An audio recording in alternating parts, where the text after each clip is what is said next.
নম্রভদ্র দক্ষিণ কোরিয়ার নাগরিকদের জন্য গতকাল রোববারের সকালটা ছিল পুরোপুরি ভিন্ন, এক কথায় বলতে গেলে বিভীষিকাময়। কেননা ওই দিন সকালে দেশটির জেজু এয়ারলাইন্সের একটি বিমান বিধ্বস্ত হয়ে মারা গেছেন ১৭৯ জন আরোহী। প্রাণে বেঁচে ফেরা ২ জন হাসপাতালে জীবন মৃত্যুর সঙ্গে পাঞ্জা লড়ছে। বিমানটি বিধ্বস্ত হওয়ার কয়েক মিনিট আগে কী ঘটেছিল তার একটি বিবরণ দিয়েছে দক্ষিণ কোরিয়ার পরিবহন মন্ত্রণালয় ও অগ্নি নির্বাপন কর্তৃপক্ষ।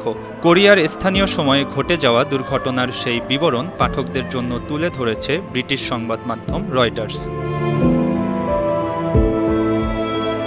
সকাল ৮টা ৫৪, মুয়ান বিমানবন্দরের এয়ার ট্রাফিক কন্ট্রোল উড়োজাহাজটিকে ১ নম্বর রানওয়েতে অবতরণের অনুমতি দেয়। ৩ মিনিট পর অর্থাৎ সকাল ৮টা ৫৭ বিমানবন্দর এয়ার ট্রাফিক কন্ট্রোল পাখির আঘাত নিয়ে সতর্কতা জারি করে। তার ২ মিনিট পর সকাল ৮টা ৫৯ বিধ্বস্ত ফ্লাইট 72216 পাখির আঘাতের বিষয়টি নিশ্চিত করে মেডে ঘোষণা করে। বিপন্ন অবস্থা বোঝাতে মেডে ব্যবহার করা হয়। ১ মিনিট পর সকাল ৯টায় পাইলট ১৯ নম্বর রানওয়েতে নামার অনুমতি চান। এই রানওয়েটি বিমানবন্দরের একক রানওয়ের বিপরীত দিকে অবস্থিত।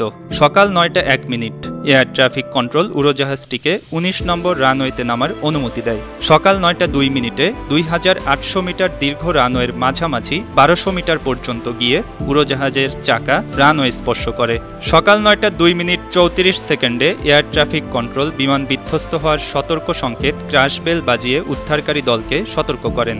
সকাল ৯টা ২ ৫ বিমানবন্দর কর্তৃপক্ষ অগ্নি নির্বাপনের প্রয়োজনীয় সরঞ্জামাদি প্রস্তুত করেন।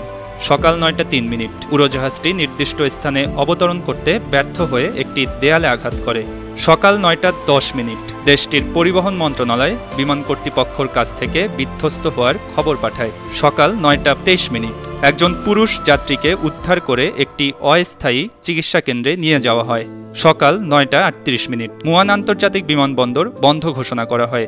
সকাল ৯টা ৫০ বিধ্বস্ত উড়োজাহাজটির লেজের অংশের ভেতর থেকে দ্বিতীয় ব্যক্তিকে উদ্ধার করা হয়। আন্তর্জাতিক ডেস্ক ৫২ টিভি।